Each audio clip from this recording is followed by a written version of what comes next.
बुध विचार बुध ग्रहाबाबत हे वर्णन आहे. त्याच्यावर सगळं पुस्तक आहे, पण त्याच्याबद्दल विवेचन वाचणार आहोत. मी कुठेतरी असा बुधाची 3 अवस्था मी कुठेतरी असा फोटो पाहिला होता की त्या जन्मापासून मृत्यू 10-10 वर्षाच्या अंतराने मनुष्याच्या अवस्थाचा क्रम दाखवला आहे. पहिलं असं जन्माची, यापुढे 10 वर्ष रांगणे, धावणे, खेळणे, इथे पुढे पुढे 10 वर्षापासून 20 वर्षांनी खेळणे, चालणे, शाळेत जाणे, हुणकणे इत्यादी. या अवस्थेत स्वभाव बनत होता असतो. या अवस्थेत हट्टी, हेकटखोर, आनंदी, खेळकर, निष्काळजी, खावे प्यावे, मजा करावी, दुसऱ्या मुलाशी झगडे, दंडेबेंडे करावेत, अगर निष्काम मैत्री व अभ्यास करावा, शाळेत जावे इत्यादी स्वभाव उत्पन्न होता. पुढे 20व्या वर्षापासून 30व्या वर्षापर्यंत उद्योगास लागणे, विवाह होणे, अगदी संतती होणे, यामध्ये बायको, मुलाबाळा, प्रेम, उद्योगात थोडे स्वार्थी, अहंकारी, जगात पुढे जावे हा महत्त्वाकांक्षी, लोकांनी आपल्याला मोठे म्हणावे, कोणत्याही कार्यात सार्वजनिकरित्या आपल्याला पुढारेपण मिळावे ही इच्छा उत्पन्न होते. असा स्वभाव होतो. पुढे 30 वर्षापासून 40व्या वर्षापर्यंत पोरेबाळे झाली, उद्योग झाला, यातच पुष्कळ करून थकले, काही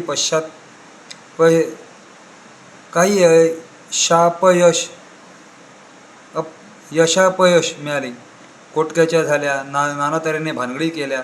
आता पुढे काय असा प्रश्न होतो. त्यावेळी दोन्ही हात पसरून काय झालं नाही अशा प्रकारचा 10 अवस्थांचा फोटो पुष्कळाला मिळाला असेल.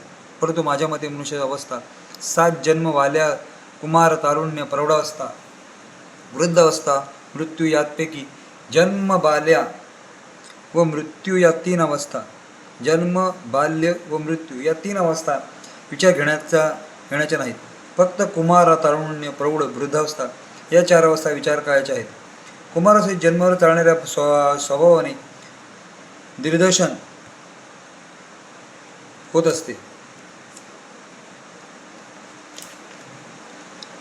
वेळेलाच मुलांना फार जपावे लागते, वाईट संगती लागता कामा नये, विद्याभ्यास सरळ होतो गेला की पाहिजे, चांगल्या स्वभावाचे वळण लावीत असावे, नाहीतर मावाली बनण्याचे संभव असतो.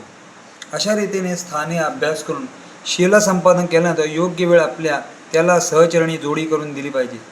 कारण तो आता तारुण्यावस्थेत आलेला असतो.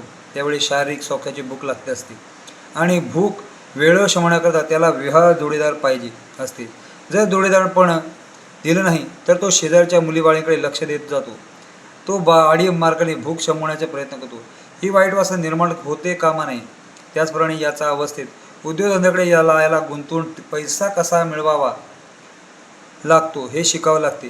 प्रौढ अवस्थेत मुलाबाळांकडे जबाबदारी वाढवते, उद्योगांचे वाढते कमान असते व लहान मोठ्या भानगडी कराव्या लागतात.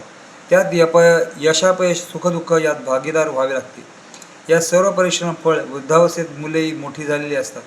ही सर्व प्रकार पाहता असता ही वेळ निवृत्तीची आहे. परंतु ह्या अवस्थेत वृद्ध लोकसाठी बुद्धी नाठीप्रमाणे वागतात.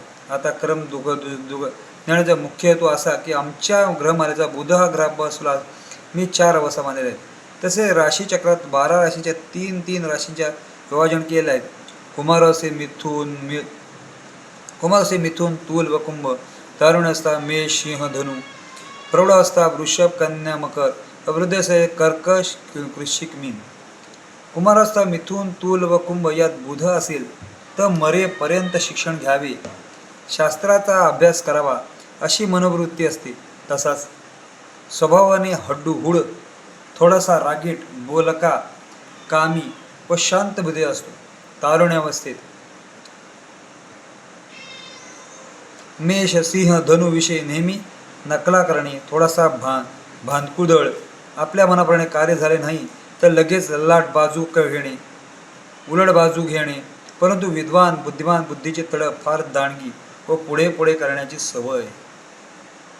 प्रौढ अवस्था वृषभ, कन्या, मकर शांत व थंड बुद्धीच्या, डिप्लोमॅटिक, लोकांना सल्ला मसलत देणे व बुद्धीचा दुरुपयोग न करणारा. वृद्धावस्था कर्क, वृश्चिक, मीन यासाठी बुद्धीचा दुरुपयोग करणारे, दुसऱ्यांना टोकणे देणे पण स्वतः अक्कलशून्य, वरील दर्शवलेल्या राशीत बसलेले प्रमाणे बुद्धीचा अवस्था समजावी.